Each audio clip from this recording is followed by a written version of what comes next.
ओम नमः सिद्धेभ्यो। मंगलमय मंगल करण वीतराग विज्ञान नमो ताहि जाते भये अरहंतादि महा करि मंगल करि होम महाग्रंथ करण को काज जाते मिले समाज सब पावे निज पद राज। ग्रंथराज मोक्ष प्रकाशक में 9वें अधिकार पर हमारी चर्चा चल रही है और सम्यक दर्शन के विभिन्न लक्षणों का समन्वय, ये बात अपन समझ रहे हैं। तोडरमल जी यहाँ पे स्पष्ट कर रहे हैं कि वास्तव में 7 तत्व का श्रद्धान होना जरूरी नहीं, अनिवार्य है सम्यक दर्शन के लिए। कोई सोचे कि कोरा अपापर का श्रद्धान उससे सम्यक दर्शन हो जाता है या आत्मा का श्रद्धान ही सम्यक दर्शन है, तो ऐसा नहीं है। ऐसा नहीं का मतलब कि वास्तव में अगर 7 तत्व का श्रद्धान उसको होगा तो ही जाकर के उसको आत्मा अपापर का या आत्मा का सच्चा श्रद्धान हो सकता है।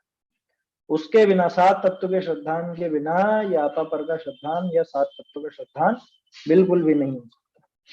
तो ये बात चल रही थी अपनी 324 पेज पर।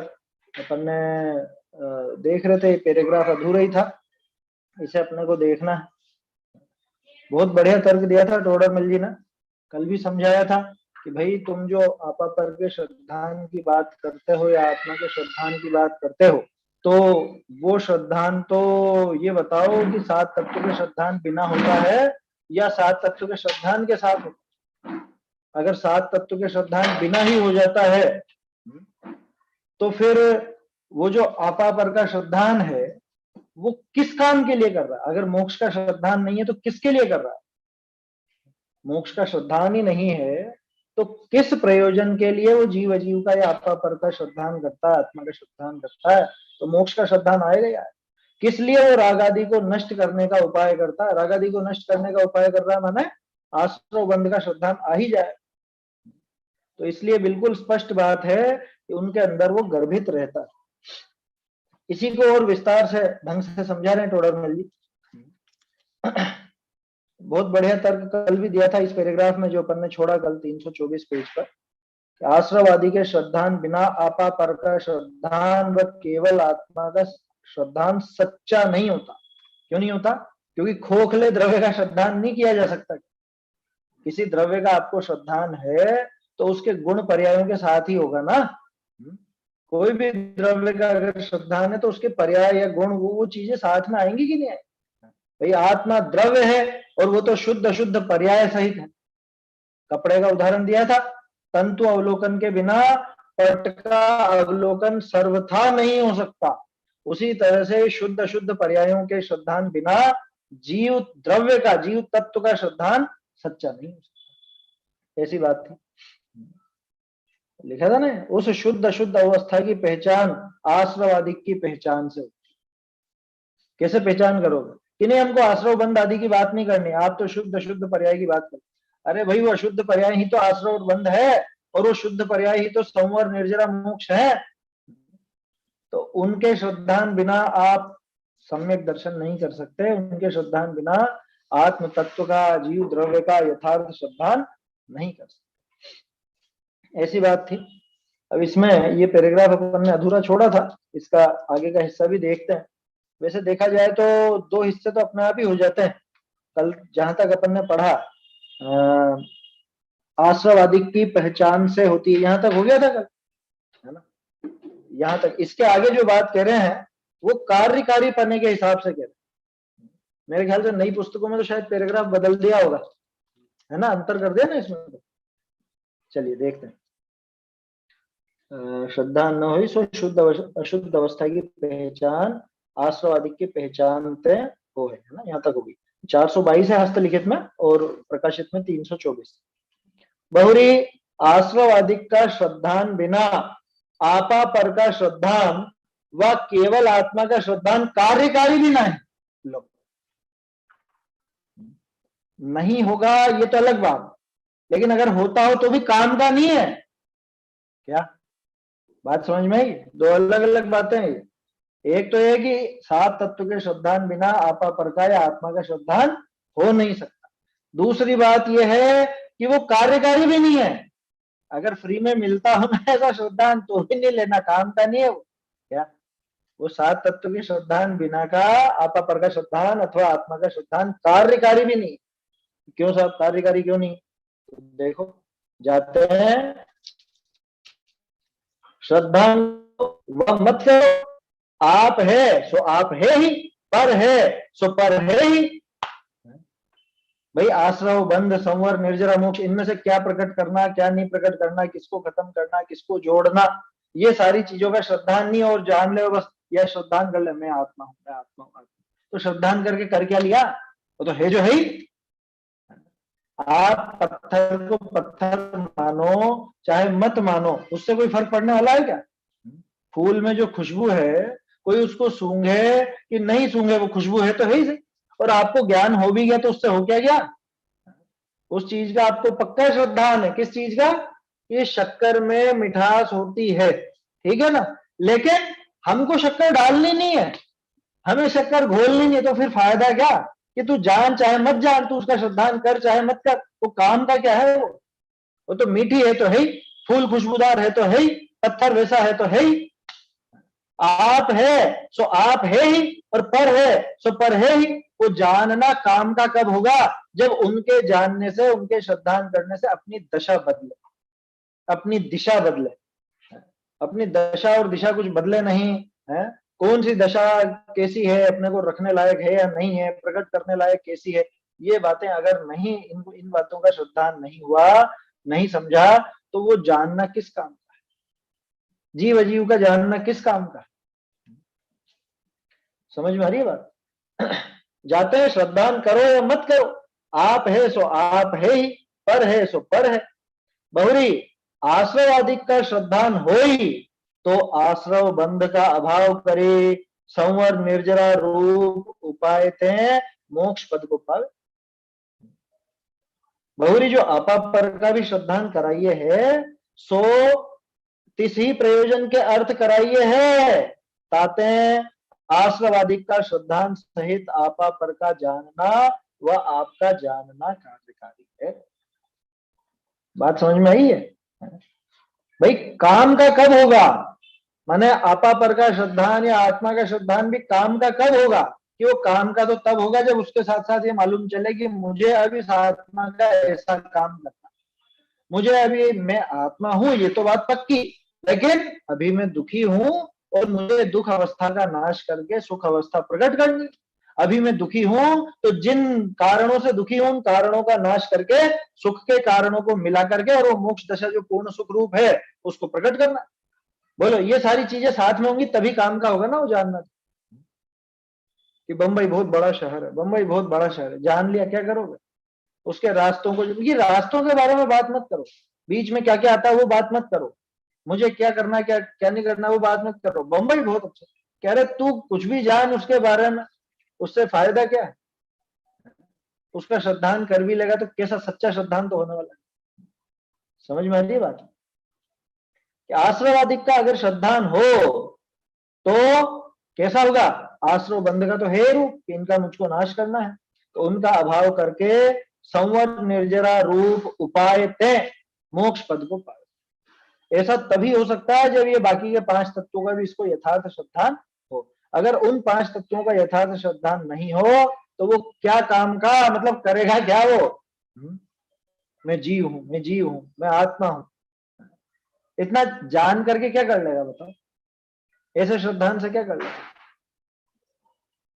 कि भाई आत्मा को ही तो जानना है, लेकिन अरे आत्मा को तो जानना है लेकिन आत्मा कैसा, कितना, क्या, अभी क्या दशा, प्रकट कैसी दशा करनी है, ये सारी बातें सामने आएंगी कि नहीं आएंगी?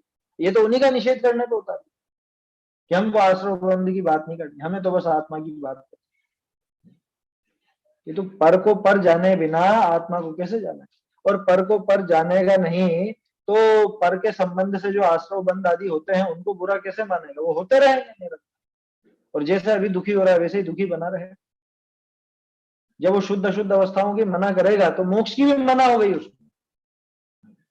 आया समझ में? तो आश्रवादी का श्रद्धान हो तो आश्रव बंध का, इनका कैसा श्रद्धान होता है? हे रूप होता। आश्रव बंध का श्रद्धान होगा तो कैसा होगा कि ये हे हैं तो उनके नाश का उपाय करेगा, है ना। संवाद निर्जरा एक देश उपाधि है तो उनको प्रकट करने का उपाय करेगा, उनका उपाय करके मोक्ष पद को प्राप्त करे।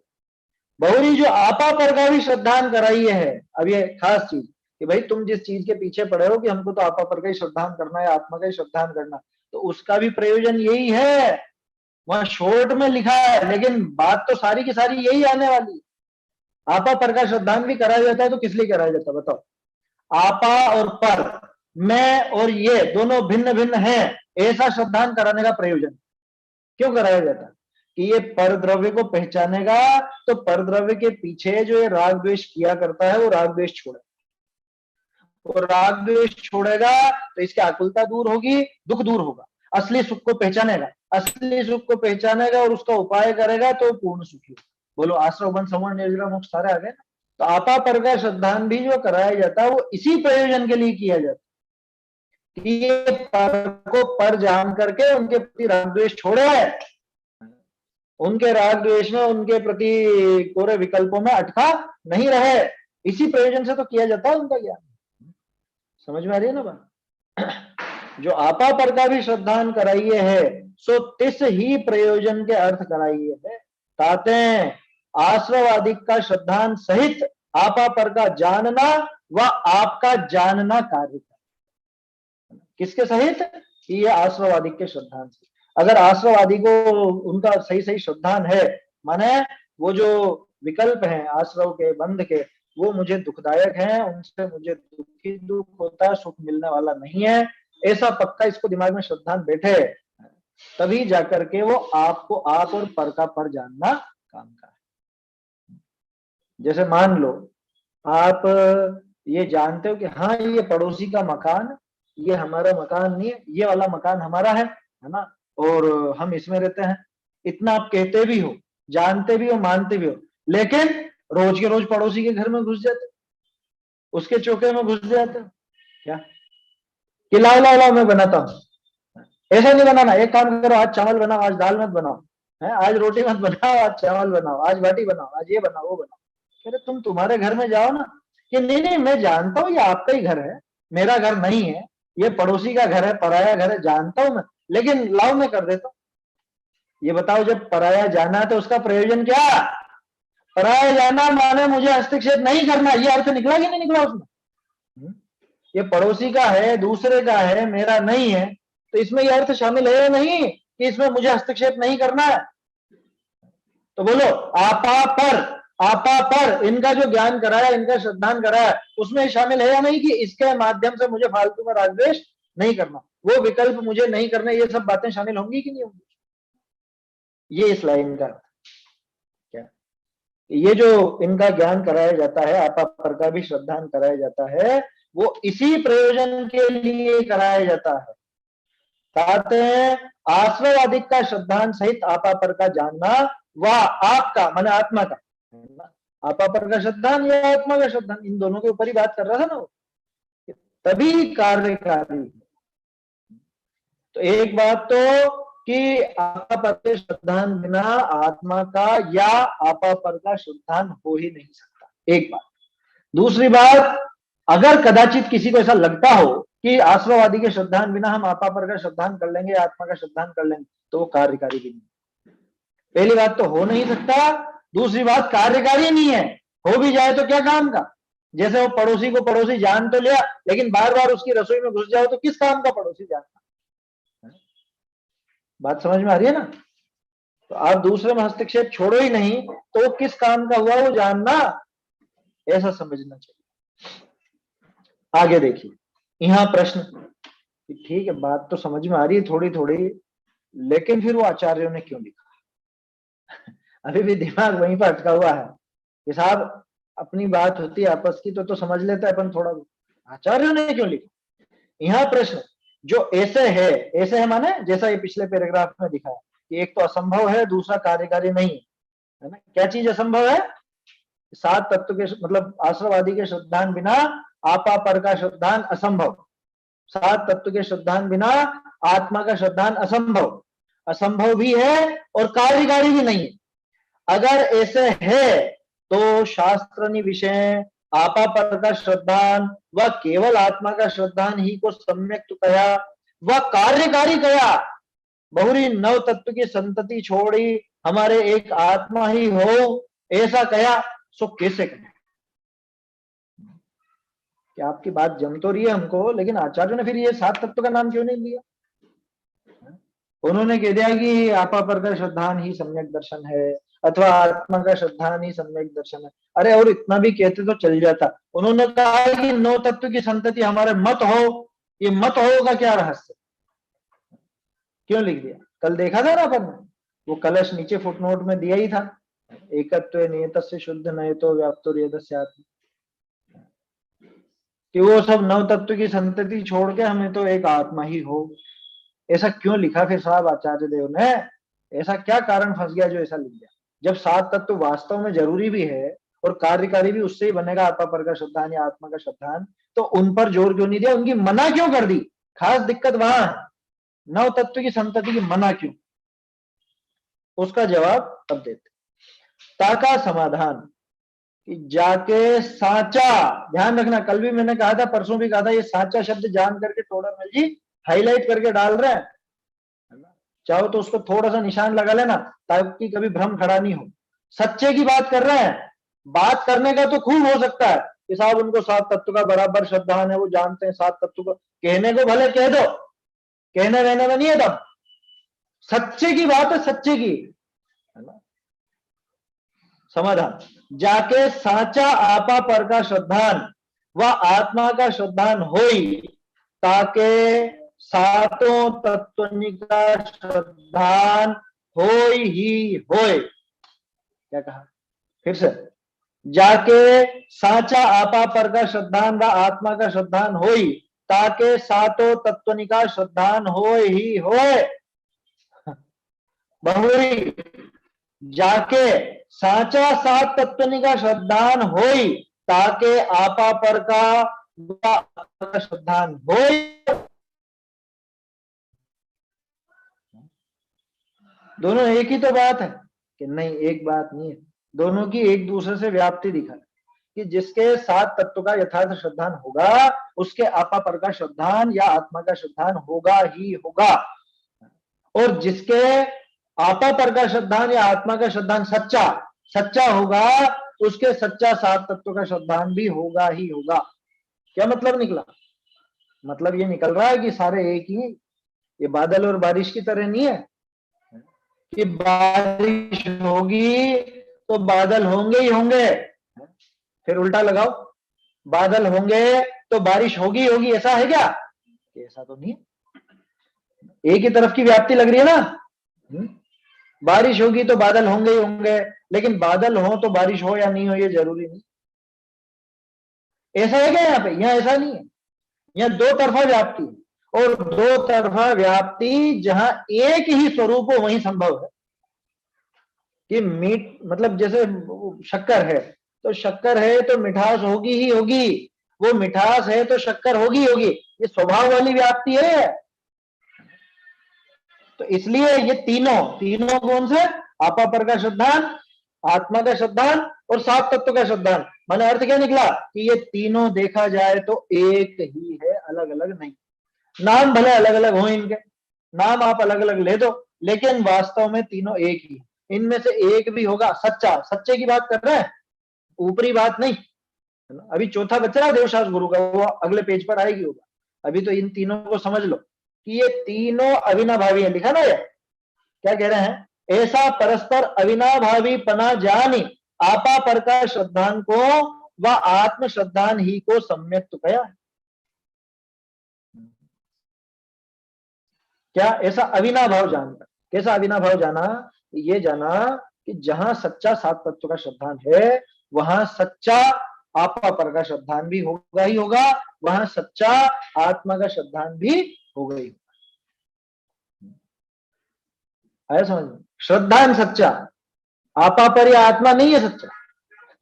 बोलो देखना, सच्चा आत्मा का श्रद्धान, तो झूठा भी आत्मा होता है क्या? इसका अर्थ यूं है कि आत्मा का सच्चा श्रद्धान, सच्चा आपा पर का श्रद्धान। तो अर्थ क्या है उसका? आपा पर का सच्चा श्रद्धान। ये तो टोडरमल जी की भाषा पुरानी है ना, तो पुरानी भाषा में वो विशेषण पहले लगा देते।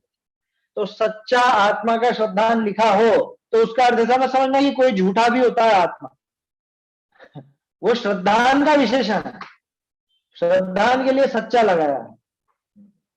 तो जिसके सच्चा 7 तत्व का श्रद्धान हो, तो झूठे भी 7 तत्व होते हैं क्या? कि नहीं, 7 तत्व का सच्चा श्रद्धान हो। आज की भाषा में ऐसा टोडरमल जी के टाइम पे इस तरह से कहा जाता है। तो जाके साचा 7 तत्व का श्रद्धान होई, ताके आपा पर का व आत्मा का श्रद्धान हो ही होए। और जिसके आपा पर का श्रद्धान या आत्मा का श्रद्धान सच्चा हो, उसके 7 तत्व का श्रद्धान भी होता ही होता। ऐसा परस्पर अविनाभाव, ये बादल और बारिश जैसा अविनाभाव नहीं है ना, क्योंकि बादल होने पे बारिश की गारंटी नहीं है, बारिश होने पे बादल की गारंटी। तो ये कैसा अविनाभाव है? ये आग और गर्मी जैसा अविनाभाव, शक्कर और मिठास जैसा अविनाभाव, आत्मा और ज्ञान जैसा अविनाभाव। उदाहरण है, इससे ज्यादा मत खींचना, नहीं तो अभी आप इसी में तर्क कर सकते हो कि साहब आप तो गुण गुणी की बात कर रहे हो, तो आपा पर का ये गुण है और वो गुणी है क्या? 7 तत्व, ये दोनों एक ही है, पर्यायवाची है, यूं समझो पर्यायवाची है। इसको ऐसा समझ लो जैसे अलग अलग भाषा में अलग अलग नाम आते हैं ना, आप अंग्रेजी में उसको शक्कर को शुगर कहते हो, यहाँ शक्कर कहते हैं, और वो गुजरात में साकर कहते हैं, या और कहीं पे कुछ और कहते हो। तो जिसको सच्चा शक्कर का श्रद्धान होगा उसको ही शुगर का श्रद्धान होगा, ऐसा कह सकते हैं। जिसको शुगर का श्रद्धान होगा उसको शक्कर का श्रद्धान। तो ये पर्यायवाची जैसा समझना, क्या अलग अलग अपेक्षाओं से अलग अलग नाम है। श्रद्धान तो वो का वही, जिसको 7 तत्व का श्रद्धान है।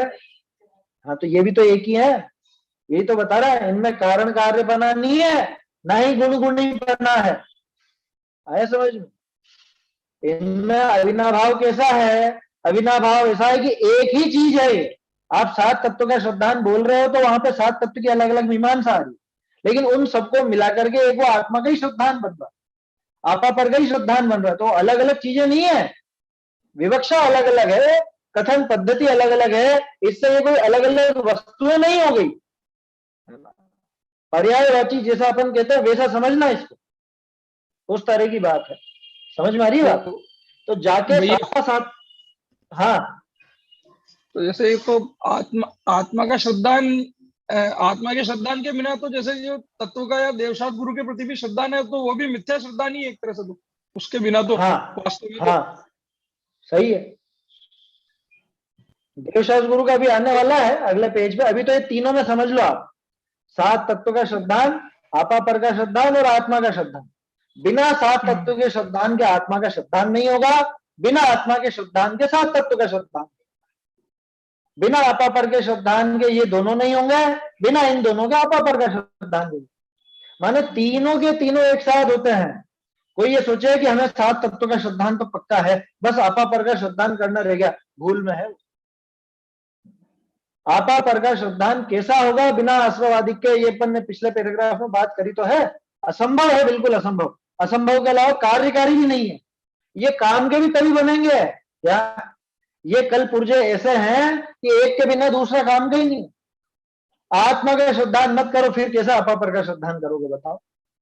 आपा पर का श्रद्धान मत करो, आत्मा का श्रद्धान कैसा करो? या ये दोनों मत करो, 7 तत्व का श्रद्धान कैसा होगा? या 7 तत्व का श्रद्धान मत करो, ये दोनों कैसे होंगे? काम ही नहीं करेंगे, बिल्कुल काम नहीं करेंगे। ये ऐसे पुर्जे हैं कि इनको साथ में ही असेंबल करना पड़ेगा आपको। ऐसी चीजें हैं, जैसे कंप्यूटर में अलग अलग चीजें लगी रहती है ना, वो प्रोसेसर भी होता है, हार्ड डिस्क भी होती है, और क्या बोलते हैं वो रैम वगैरह, वो सब चीजें होती हैं। उन सबको जोड़ो तभी जाकर के वो काम करते हैं, नहीं तो एक भी काम नहीं करते। वैसी बात है इनके। ऐसा परस्पर अविनाभावी पना जाने आपा पर का श्रद्धान को व आत्म श्रद्धान ही को सम्यक कर। तो ये उस प्रश्न का जवाब है। प्रश्न क्या कर रहा था सामने वाले ने कि साहब वहां पे उन्होंने क्यों कह दिया ऐसा, दर्शनम आत्म विनिश्चिति, और अपापर का श्रद्धान ही सम्यक दर्शन है, ऐसा क्यों कह दिया? सात तत्व के श्रद्धान की मना क्यों करी, उसकी बात तो अब आएगी। अभी तो इतना समझ लो कि वहां पे अकेले अकेले का नाम क्यों ले दिया, कि अकेले का लो चाहे दुकेले का लो कोई फर्क नहीं पड़ता, उनको जैसा वहां पे जैसी व्याख्या करनी थी उस हिसाब से उन्होंने करी है, अर्थ तो सारा का सारा एक ही है।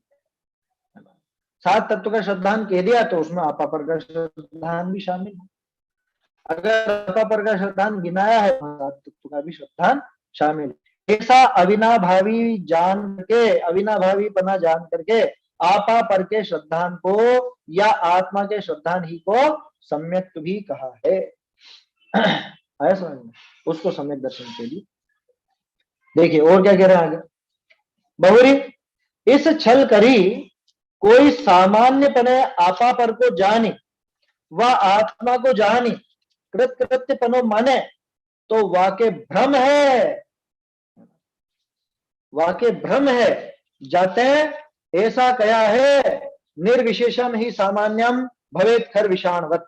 या का अर्थ यह जो विशेष रहित सामान्य है सो गधे के सींग समान है, ताते प्रयोजन भूत आश्रवादिक विशेष सहित आपा पर का व आत्मा का श्रद्धान करना योग्य है। ठीक है ना, क्या कह रहे हैं यहाँ पे, इस छल से, किस छल से, कौन से छल से, अभी जो कहा ना अविनाभावी है साहब, आपा पर का श्रद्धान बोलो चाहे आत्मा का श्रद्धान बोलो चाहे सात तत्व का श्रद्धान बोलो, ये सब अविनाभावी है। ठीक है, तो अपन तो एक काम करो, ये तीनों तो एक ही है, तीनों एक है तो अपन तो सिर्फ अपना आत्मा का श्रद्धान कर लो, बाकी के में क्यों उलझे। बात समझ में आ रही है सामने वाला क्या कहना चाहता है? वो यूं सोच रहा है कि हम तो ये करेंगे जिसमें काम हो जाएगा। इस छल से कोई सामान्य पने आपा पर को जानी व आत्मा को जानी, अपन तो आपा पर का कर लो या अपन तो आत्मा का कर लो, क्योंकि हो गया काम बस, क्योंकि तीनों एक ही है साहब, एक ही बात है। अब उससे कहो कि भैया जान तो ले आश्रव बंध सवर्ण निर्जरा मोक्ष क्या चीज है, जान कि नहीं हमको क्या करना, जान के एक ही है, वो तो सब एक ही बात है, एक ही बात है, एक ही बात है करके ऐसा छल करे तो उसके भ्रम है। आया समझ में? क्यों है भ्रम? इसलिए भ्रम है क्योंकि निर्विशेषम ही सामान्यम भवेत खद विषाणवत। क्या निकला अर्थ, जैसे हिंदी में दे ही दिया यहाँ पे, ये इसका है अपने क्या बोलते हैं आलाप पद्धति, आलाप पद्धति का 9वां श्लोक है, श्लोक उसमें कम है, ज्यादातर सूत्र ही है उसका। भैया भैया हाँ ये जो हाँ बोलिए। रेफरेंस दिया है 90 श्लोक का, तो हाँ मैंने हाँ अलग से पढ़ा था, उसमें ये वाला नहीं दिया था, उसमें एक्चुअली चेतन चेतन वैसा कुछ था उसमें। उसके अंदर आपने वो सूत्र देखा होगा, श्लोक नहीं देखा होगा। हाँ सूत्र देखा था हाँ उसमें बहुत सारे सूत्र हैं, श्लोक कम है, यही बता रहा हूं मैं ना। आलाप पद्धति जो है, आलाप पद्धति ग्रंथ है और उसके अंदर बहुत सारे ऐसे सूत्र जैसे दिए हुए हैं, लगभग 200-300 करीब सूत्र हैं, तो उनमें ये 10-12 करीब श्लोक हैं, तो ये आपको मिलेगा लगभग 150 या 180 उसके आसपास मिलेगा ये वाला श्लोक। आपने सूत्र देख लिया हो? हाँ मैंने सूत्र देखा ये जो था। श्लोक दिया है, हाँ ये श्लोक पूरा, अब देखो मुंह तो रहा नहीं, बहुत पहले पढ़ी थी हम लोगों ने आप्तमीमान आलाप पद्धति, लेकिन इसमें दूसरा पद जो था वो इसके जैसी बात है। वो ये क्या लिखा, निर्विशेषम ही सामान्यम भवेत खर विषाणवत। क्या मतलब कि बिना विशेषों का जो सामान्य है वो गधे के सींग के समान होता। और वह फिर उसका उल्टा भी लिखा नीचे वाले श्लोक, नीचे वाली लाइन में, क्या कि बिना विशेष का, यहाँ तो लिखा बिना विशेष का सामान्य, वहां लिखा बिना सामान्य का विशेष भी वैसा ही होता। क्या मतलब कि बिना विशेष का सामान्य तो गधे के सींग के समान है ही, लेकिन बिना सामान्य का विशेष भी गधे के सींग के समान, माने असंभव है, असंभव है ना। गधे का सींग समझते हो ना, गधे का सींग कितना लंबा होता है, कौन सा रंग का होता है? ये सारी व्याख्या चलती है क्या? गधे का सींग इतना लंबा, हमने 5 फुट वाला देखा है, या हमने तो काले रंग का देखा था। या मुड़ा हुआ होता है कि सीधा होता है? बोलो, अरे होता ही नहीं है, उसमें क्या व्याख्या करनी है? आचार्य जो असंभव के लिए 3-4 उदाहरण दिया करते हैं कि वंध्या का पुत्र आकाश के फूलों की माला पहन करके और सींग वाले गधे के ऊपर बैठ करके जा रहा है, और क्या गाता हुआ जा रहा है कि मेरी पत्नी विधवा हो गई। अब बोलो इसमें से कितनी बातें सच? एक भी बात सच नहीं है, एक भी बात। समझ में आ रही है बात? तो गधे के सींग की बात जहां है ना, तो समझ लेना बिल्कुल असंभव, बिल्कुल असंभव। तो बिना सामान्य का विशेष नहीं हो सकता, बिना विशेष का सामान्य नहीं हो सकता। इसका अर्थ क्या? ये तो न्याय की भाषा हो गई। अर्थ समझ में आया कि नहीं? अरे सीधा सा है, एक सेकंड के अर्थ के संबंध में पूछ रहा हूं मैं, मेरे ख्याल से आप अभी सुनो, आप है ना, ये बताओ, आप शक्कर लेकर के आना, है ना, शक्कर लेकर के आना, लेकिन वो शक्कर न तो सफेद होनी चाहिए, न मीठी होनी चाहिए, न खुशबूदार होनी चाहिए, और न वो चिकनी विकनी होनी चाहिए, न दानेदार होनी चाहिए। अब लेके आओ आप शक्कर, वो द्रव्य सामान्य, शक्कर सामान्य, और ये जो चिकनापन, खुशबूदारपन, सफेदपन, उसका वो स्वाद, मीठापन, ये सब उसके विशेष। तो बिना विशेषों के सामान्य कैसा होगा? बिना मिठास की शक्कर कैसी होगी? है? ये जो 4-5 गुण देखे ना अपन ने, मीठापन, सफेदी, चिकनापन, खुशबूदार, इनके बिना शक्कर का अस्तित्व होगा क्या? इनके बिना शक्कर का अस्तित्व नहीं हो सकता। इसलिए कहा कि बिना विशेषों के सामान्य गधे के सींग के साथ। अब इसका उल्टा कर दो कि बिना शक्कर के, माने वो जो द्रव्य है उसके बिना वो मिठास लाओ, शक्कर मत डालना लेकिन मिठास। अभी वो बात मत करना हम गुड़ डाल देंगे, गुड़ ले लेना उसकी जगह। कहने का अर्थ ये है कि बिना मिठास की जैसे शक्कर नहीं है, उसी तरह से बिना शक्कर के वो मिठास भी नहीं। द्रव्याश्रयाद निर्गुणा गुणा और गुण पर्यायवत द्रव्यम, ये दोनों एक दूसरे के पूरक हैं, एक दूसरे के बिना रह नहीं सकते हैं। वो गुण और पर्याय के बिना कोई द्रव्य होता नहीं है, 3 लोक 3 काल में, और बिना गुण पर्याय के कोई द्रव्य नहीं होता। बिना द्रव्य के कोई गुण पर्याय नहीं होगा, और बिना गुण पर्याय के कोई द्रव्य नहीं होगा। आपस में एक दूसरे की व्याप्ति इनसे तभी संभव है, एक दूसरे के साथ रहते हैं तो ही उनका वो संभव बना बनता है, नहीं तो असंभव बनता है। इसलिए जो ये कह रहा है कि 7 तत्व में क्यों उलझना, 7 तत्व का श्रद्धान करो कि आत्मा का श्रद्धान करो, लिखा तो है अविनाभाव है, सब तो हो जाएगा वो। अपन तो आत्मा का कर लो, कि आत्मा अकेले सामान्य का कैसे करोगे, उसके विशेष तो आएंगे ही आएंगे, और विशेष कौन है? विशेष आश्रव बंध संवर निर्जरा मोक्ष। ये तो अपन ने पहले भी देखा था ना, 2-3 पेज पहले ही तो थी वो बात। सातवें अधिकार में पेज नंबर 202 पे भी दिया है ना, सामान्य शास्त्र तो नूनम विशेष हाँ, बलवान वो अलग जगह का है, वो अलग जगह का है। सामान्य शास्त्र तो नूनम विशेषो बलवान भवे, वहां पे सामान्य से विशेष अधिक बलवान होता है, ये बात वो 202 पेज पर है ना, वो अलग चीज 7वें अधिकार में दिया, वो अलग जगह का, आलाप पद्धति का नहीं है। और ये बिल्कुल अलग है। ये अलग का मतलब इसका अर्थ इस रूप में है कि बिना विशेषों का सामान्य नहीं होता। वहां तो कहा था सामान्य से विशेष जानना बलवान है, वहां पे द्रव्य की बात नहीं थी, यहां द्रव्य की बात, वहां सामान्य जानना और विशेष जानने की बात, बलवान करने की बात थी। अगर वो तर्क यहां देते टोडरमल जी, दे सकते थे, लेकिन उसमें फिर सामने वाला समस्या क्या खड़ी करता कि कोई दिक्कत नहीं है, विशेष जानना नहीं होगा तो नहीं होगा, हम सामान्य जान के काम चला लेंगे, है ना, कि विशेष बलवान होता होगा लेकिन सामान्य भी काम तो कर ही जाता है, ऐसा तर्क किया जा सकता है। इस बात को यहाँ खारिज नहीं किया जा सकता। सामान्य शास्त्र तो नूनम विशेषो बलवान भवेत, ठीक है होगा, लेकिन हम तो सामान्य जान लें, नहीं हो तो नहीं हो बलवान, हम कम बल वाले में ही काम चला गए। लेकिन इसका क्या करोगे, विशेषण ही भवेत खर विषाण, कि बिना विशेषों के वो सामान्य, बिना गुण पर्यायों के वो द्रव्य असंभव है, असंभव, गधे के सींग के समान। समझ में आ रही बात? भैया कुछ अलग था क्या प्रश्न आपका? इस टाइप का ही था। मैं कह रहा था ऐसे कि ये सब चीजें जैसे आपने शक्कर के लिए बताई कि सफेद होनी चाहिए, ये होनी चाहिए, ये तो सब जैसे ज्ञान की चीज है। हाँ। तो उसमें मान लो किसी को ज्ञान नहीं हो, पर जो उसका मीठापन है वो तो एक अनुभव की चीज है ना, वो तो अपन ज्ञान की बात नहीं कर रहे हैं, वहां ज्ञान की बात नहीं कर रहे हैं, उसके गुणों की बात कर रहे हैं। भले ज्ञान नहीं हो ना भाई, शक्कर नाम का जो द्रव्य है, शक्कर नाम का द्रव्य वो हो गया सामान्य, ठीक है, उस सामान्य के विशेष कौन है कि उसकी वो चिकनाई, उसका वो मीठापन, उसका वो खुशबू, और उसका जो समझ लो दानेदारपना, सफेदपना, ये उसके विशेष। बिना इन विशेषों के शक्कर हो सकती है क्या? शक्कर की सत्ता संभव है क्या बिना मिठास के, बिना चिकनेपन के, बिना सफेदी के? नहीं। अपन वो ज्ञान की बात नहीं कर रहे हैं यहाँ पे, पर जैसे वही आत्मा को जानने के लिए 7 तत्वों जैसे हाँ ये तो बिल्कुल अनुभव आएगा, बिल्कुल जरूरी है, यही मैं कह रहा हूँ। नहीं तो किसी का इतना नहीं हो जैसे ज्ञान की, वो जैसे संवरण निर्जरा क्या चीज है उनको नहीं समझ पाए, पर हो सकता है कि वो हाँ आत्मा में इतना लीन हो जाए कि वो केवल अनुभव से ही सम्यक दर्शन उसको हो जाए। तो ये बात तो आ गई थी ना पहले, तिर्यंच वाले में आई तो थी।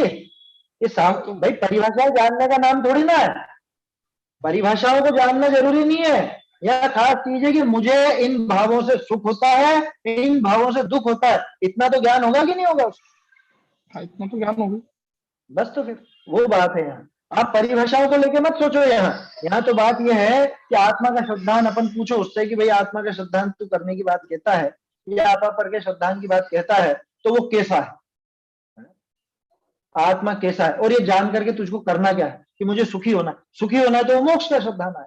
सुख का कारण क्या है कि ये जो खोटे खोटे भाव है, ये विभाव हैं, इन विभावों के कारण मैं दुखी होता हूँ, ये आश्रव भाव का श्रद्धान, आश्रव बंध, और इनका नाश करके मुझे सुखी होना है। मुझे मतलब संवर निर्जरा तो अपने शब्द हैं, वो भले शब्दों को नहीं जाने, लेकिन इतना तो जानेगा कि ये राग द्वेष आदि आकुलता रूप है, इनके कारण दुख होता है, और मुझे निराकुलता प्रकट करनी है, उसके कारण सुख होता है। इतना श्रद्धान होगा कि नहीं होगा? वो श्रद्धान तो चाहिए ही चाहिए। तो यहाँ विशेष का मतलब विशेष ज्ञान मत लगाना, यहाँ विशेष का मतलब है वो पर्याय। वापस से ध्यान कीजिए, पहले कह चुके हैं टोडरमल जी, ये सामान्य से तो 2 ही तत्व हैं, जीव और अजीव। ये सामान्य से 2 तत्व, और आश्रवादी इन्हीं के विशेष हैं। ऐसा कहा था ना 3-4 पेज पहले जो प्रकरण आया था, बंध संवर निर्जरा मोक्ष, ये इन्हीं जीव अजीव के विशेष है। बिना इन विशेषों के वो जीव अजीव नहीं होते, और बिना वो जीव अजीव सामान्य के ये आश्रवादी भी नहीं होते। बताओ, इस लकड़ी तो चलो फिर भी एक अजीव आप कह दोगे, लेकिन जब अपन जीव अजीव की बात करते हैं, आश्रव बंध संवर निर्जरा मोक्ष की बात करते हैं, तो क्या इस लकड़ी के अंदर आपको आश्रव बंध संवर निर्जरा नजर आते? नहीं नजर आते, इसमें नहीं आएंगे, वो जीव में नजर आएंगे। जीव और जो कर्म रूपी अजीव हैं उनमें नजर आए, उनके संबंध से जो बातें होंगी उनमें फिर भी आप कह दो, बाकी अन्य द्रव्यों में थोड़ी ना कहो। तो ऐसा यहां समझना, बिना सामान्य के विशेष संभव नहीं है, और बिना विशेष के सामान्य संभव नहीं है। इसका क्या अर्थ है कि बिना द्रव्य के वो पर्याय नहीं हो सकती, और बिना पर्यायों के वो द्रव्य नहीं हो सकता।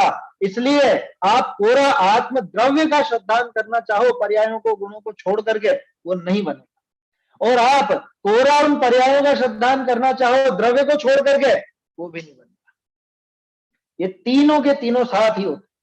और कोई यहां तो प्रश्न दूसरा खड़ा हो गया था असल में, कि कोई ऐसा छल करके माने ऐसा समझे कि अपन तो बस आत्मा का कर लो, क्योंकि कह दिया टोडरमल जी ने तो कि एक में ही तीनों गर्भित है, एक है सो तीनों ही है, तो अपन क्यों ज्यादा माथा पच्ची करो, अपन तो आत्मा का ही करो। ऐसा कोई स्वच्छंदी होना चाहे तो क्या कहा आचार्य देव ने कि निर्विशेषम ही सामान्यम भवेत सर्वविषा। इसका अर्थ यह कि विशेष रहित सामान्य है सो गधे के सींग समान है, ताते प्रयोजन भूत। ये किसी का माइक चालू हुआ है क्या? हाँ, मेरा ये पूछना है कि जैसे अपन मनुष्य पर्याय में हैं और त्रियंज के साथ मिलान करना चाहे, त्रियंज के जैसे 7 तत्वों का नाम नहीं मालूम है, ऐसे हम 7 तत्वों का नाम नहीं जाने, तो हम लोगों को त्रियंज जैसा अनुभव हो सकता है क्या? 7 तत्वों का नाम नहीं जानो तो तिर्यंच जैसा अनुभव हम कर सकते हैं क्या? देखो यहाँ चक्कर यह है कि हम दूसरी चीजें तो जानने जा रहे हैं ना, हम और चीजें तो जानने जा ही रहे हैं। तो जब इतना सब जान सकते हैं तो हम ये भी जान सकते हैं, और फिर भी कोई तुच्छ बुद्धि जिसको ये सब चीजें नहीं मालूम होती हो तो भी वो अनुभव कर सकते। शिवभूति मुनिराज का उदाहरण प्रसिद्ध है। वहां कहा हो नमोकार मंत्र भी तो याद नहीं रहता। शिवभूति मुनिराज का तो किस्सा अपन सबने पढ़ा ही है ना। तो वास्तव में जरूरी नहीं है जानना, लेकिन चूंकि हम दूसरी बातें भी जानते हैं, रिश्तेदारी में भी सब समझते हैं, है ना, घर में कैसे रहना, बाहर में कैसे रहना, लोक व्यवहार कैसे चलता है, ये सब अपन जानते हैं। एक मटका भी खरीद के लाते हैं तो कैसे लेके आना मटका है, वो सब अपन जानते हैं। अरे 10 रुपए की भी कोई चीज लेकर गया, तो 10 रुपए से कम क्या आता है, 5 रुपए, 10 रुपए की चीज भी अगर कोई खरीद के लाते हैं तो भली भांति देख करके लाते हैं कि ऐसे ही उठा लाते हैं। तो जब इतनी अकल हम वहां लगा सकते हैं तो पक्का मानना कि ये 7 तत्वों को जानने की, समझने की जो मतलब शास्त्रों में लिखी, उतनी जानने की भी हम अकल लगा सकते। इसलिए हमें वो बहाना नहीं लेना क्या कि तिर्यंचु जैसे कर ले, होने को तो हो सकता है, असंभव नहीं है, असंभव बात नहीं है। उसकी तरह कोई नहीं भी जाने, किसी को वो क्षयोक्षम में नहीं रहता हो तो भी हो तो सकता है, लेकिन ऐसा बहाना लेना क्यों? अपने को तो सामर्थ्य मिली है ना, उनको सामर्थ्य नहीं है तो वो सामान्य मात्र में कर लेते हैं। चक्कर क्या है, पहले भी शायद अपन लोगों ने बात की, हमारा दिमाग बहुत सी चीजों में उलझा हुआ, हमारा दिमाग बहुत सारी चीजों में उलझा हुआ है, उनका दिमाग उलझा हुआ नहीं है। उनकी कोरी पट्टी, कोरी स्लेट है, जैसा लिखा जाए वैसा लिखा जा सकता है, लेकिन हमारे दिमाग में बहुत सारी चीजें भरी हुई है ना। उनको तो शरीर से ममत्व है कि उस भोजन से ममत्व है, या थोड़ी बहुत खुद की सुरक्षा की दृष्टि, और इसके अलावा और कौन से विकल्प ज्यादा चाहिए? जैसे संज्ञाओं की बात करें अपन, आहार, भय, मैथुन, परिग्रह, तो उनके मुख्य रूप से आहार की चलती, आहार संज्ञा उनके प्रबल रहती है, क्योंकि बेचारों को खाने पीने को नहीं मिलता, उसी में भाग दौड़ उनकी लगी रहती। अन्य भी होती है ना, अन्य भी होती है, मना नहीं है, अन्य भी होती है, लेकिन मुख्य रूप से एक आहार का ही विकल्प ज्यादा रहता है। उससे ज्यादा फिर तो उससे कम थोड़ा सा भय का समझ लो, सर्दी, गर्मी, बरसात, उस मौसम से बचाओ। और मनुष्य के तो चारों की चारों ही प्रबल रहती है, आहार हो, भय हो, मैथुन हो, परिग्रह सबसे ज्यादा रहती है। तो हमारा दिमाग जगह जगह बहुत सारी बातों में उलझा हुआ है, तो वो उलझा हुआ तो वो सुलझाने के लिए अपने को ये सब समझना जरूरी है। और बाबूजी की भाषा में कहूं तो जैसे उन्होंने तो कहा था ना, किसी ने प्रश्न किया था, साहब वो तिर्यंच तो ऐसा भी कर लेते हैं, वैसा कर लेते हैं, हम क्यों नहीं कर सकते? तो बाबूजी ने क्या जवाब दिया? क्योंकि तुम मनुष्य हो और वो तिर्यंच। भाई हम मनुष्य है ना, तो अपन ऊंचे हैं उससे, तो अपनी बुद्धि तो ऐसी मतलब इस तरफ लगाना कि हम ये समझें, ढंग से समझें, यहाँ पर अभ्यास रखें, है ना। इसमें ढील क्यों बरते? भाई लौकिक कार्य में हम ढील बरतते हैं क्या? व्यापार में ढील नहीं बरतते। वो इनकम टैक्स के रिटर्न भरते हैं ना, तो उसमें पूरी सावधानी रखते हैं कि इधर की एंट्री इधर नहीं हो जाए, कुछ गड़बड़ ना हो जाए। कितना कितना दिमाग लगाते हैं। जीएसटी का फॉर्म भरना रहता है, तो जीएसटी में क्या क्या भरना है, क्या नहीं भरना है, वो सब दुकानदार लोग जानते हैं, व्यापारी लोग जानते हैं। तो जब इतना दिमाग वहां लगाते हैं तो यहाँ भी लगा सकते हैं, इसलिए यहाँ पे शिथिलता नहीं लेना। बाकी होने को तो हो सकता है। जो आपका प्रश्न है कि 7 तत्व को ऐसा विस्तार से नहीं जान पाए या नहीं जान पाए, वो अलग बात है। नहीं जानना चाहे ये इसका प्रमाण है ना, ये दोनों बातों में अंतर है। नहीं जान पाए कोई ऐसा तुच्छ ज्ञानी हो, है ना, जिसका ज्ञान बहुत हीन हो, कदाचित हो सकता है शिवभूति मुनिराज का जैसा उदाहरण आया, तो ज्ञान बहुत कमजोर, क्षयोक्षम ज्ञान, ध्यान रखना, आत्मा का ज्ञान तो उनको हो जाएगा, क्षयोक्षम ज्ञान भले कमजोर हो, उससे फर्क नहीं पड़ता। क्षयोक्षम ज्ञान कमजोर हो तो हो, उससे क्या फर्क पड़ता, तो असंभव नहीं। लेकिन ये जानना नहीं चाहे 7 तत्व को और पूरी दुनिया को तो जानना चाहे, तो ये इसका प्रमाद है, स्वच्छंदता। यही तो कहा टोडरमल जी ने यहाँ पे, कोई इस छल से, क्या ये लिखा था यहाँ पे, क्या लिखा था? कोई इस छल से सामान्य पने आपा पर को जानी व आत्मा को जानी कृतकृत्य पनो माने। ये हो गया साहब, हमारा तो हो गया, पर्याप्त है ना, कृतकृत्य हो गया, हम तो जो करना था कर लिया, इतना माने तो उसके तो भ्रम है ना, वो वास्तविक उसको भी श्रद्धान हुआ नहीं है। क्यों? क्योंकि ऐसा कहा है शास्त्र में, निर्विशेषम ही सामान्यम भवेत खर विषाणवत। या अर्थ है, जो विशेष रहित सामान्य है सो गधे का सींग समान। विशेष रहित सामान्य नहीं होता, तो 7 तत्व से रहित आपा पर का या आत्मा का शुद्धान कैसे होगा? वो विशेष है ना, आत्मा मतलब जीव और अजीव, ये हो गया आपा पर। तो आपा पर को तो सामान्य तत्व कहा था, और आश्रव, बंध, संवर, निर्जरा, मोक्ष, इनको उन्हीं के विशेष कहा था, विशेष कहा था, विशेष तत्व कहा था। तो इन प्रयोजन भूत आश्रव अधिक विशेष सहित आपा पर का या आत्मा का श्रद्धान करना योग्य है, यही उचित है ना। कायदे की बात यही है कि इन सहित ही जाने, इनके बिना वास्तव में नहीं होगा। बताओ, सुख की बात मत करो, आत्मा आत्मा की बात कर लो, संभव है क्या? नहीं, सुख तो चाहिए ना, सुख चाहिए तो फिर मोक्ष कहाँ जाएगा? सुख की बात करोगे तो मोक्ष तो आएगा ही आएगा। उसके उपाय रूप संवर, बंध भी, संवर और निर्जरा भी आएंगे ही आएंगे। और संवर निर्जरा कब होते हैं कि वो आश्रव बंध के अभाव रूप होते, तो वो भी अपने आप आए। इसलिए आश्रव, बंध, संवर, निर्जर और मोक्ष, इन पांचों विशेषों सहित आपा पर का या आत्मा का श्रद्धान करना ही योग्य है। अकेले हमको तो आत्मा का श्रद्धान हो गया या हमने तो आपा पर का श्रद्धान कर लिया, इतने मात्र से काम होने वाला नहीं, पूरी बातें हैं उसकी बात। वो बाकी 7 तत्वों के बारे में विचार नहीं करे, उनका श्रद्धान नहीं करे और सोचे कि हम तो आपा पर का श्रद्धान करके ही काम कर लेंगे अपना, ऐसा होगा कैसे? आत्मा का श्रद्धान करके ही काम कर लेंगे, कैसे होगा? ये विचार तो करें। देखो हाँ, ये 2-3 लाइन और है, ये पढ़ देता हूं मैं। अथवा सातों तत्वार्थनी का श्रद्धान करी रागादिक मेटने के अर्थ पर द्रव्यनी को भिन्न भावे है व अपने आत्मा ही को भावे है, ताके प्रयोजन की सिद्धि हो है। ताते मुख्यता करी भेद विज्ञान को व आत्म श्रद्धान को कार्यकारी कया है। ये अब जाके उसका जवाब पूरा हुआ कि साहब वहां पे आचार्य देव ने आपा पर के श्रद्धान को या आत्मा के श्रद्धान को मुख्य क्यों किया? इसलिए कर दिया कि भाई सातों तत्वों का श्रद्धान करके, ये गर्भित थी उसमें बात, आचार्य देव को ये पता थी, है ना, तुम्हें नजर नहीं आ रही क्योंकि वहां कलम से नहीं लिखी, कि सातों तत्वों का श्रद्धान करके रागादि मिटाने के लिए, रागादि मिटाने के लिए पर को भिन्न भावे है। ये आपा पर की बात आ गई ना। ये बताओ पर को पर क्यों जान रहा है? क्योंकि पर द्रव्य से मुझे राग द्वेष खड़ा होता था, मैं उसको अपना मानता था। अब उसको पर जान लूंगा, भिन्न जान लूंगा तो राग द्वेष मिटेगा। मैंने रागादि मिटाना चाहता है ना, तो रागादि मिटाना क्यों चाहता है? कि आश्रवादी का श्रद्धान है तो रागादि मिटाना। अगर आश्रवादी का इसको यथार्थ श्रद्धान नहीं होता तो 3 लोग 3 काल में कोई रागादि मिटाने का प्रयास ही नहीं करता। रागादि मिटाने का प्रयास कौन करेगा बताओ? रागादि मिटाने का प्रयास वही तो करेगा ना जिसको आश्रवादी बुरे लगे हो, आश्रव बंद बुरा लगा हो, मोक्ष अच्छा लगा, वही तो उपाय करेगा ना रागादि मिटाने। जिसको दुख बुरा लगा हो, सुख अच्छा लगा, वही रागादि मिटाने का उपाय करेगा। और रागादि मिटाने के लिए क्या किया? पर द्रव्यों को भिन्न भाता है, या पर की भिन्नता वाली बात है, या अपने आत्मा ही को भाता है, या आत्मा के श्रद्धान की बात है, ताके प्रयोजन की सिद्धि हो है, उसके प्रयोजन की सिद्धि होती है। तो इसमें कार्य मुख्य क्या नजर आया?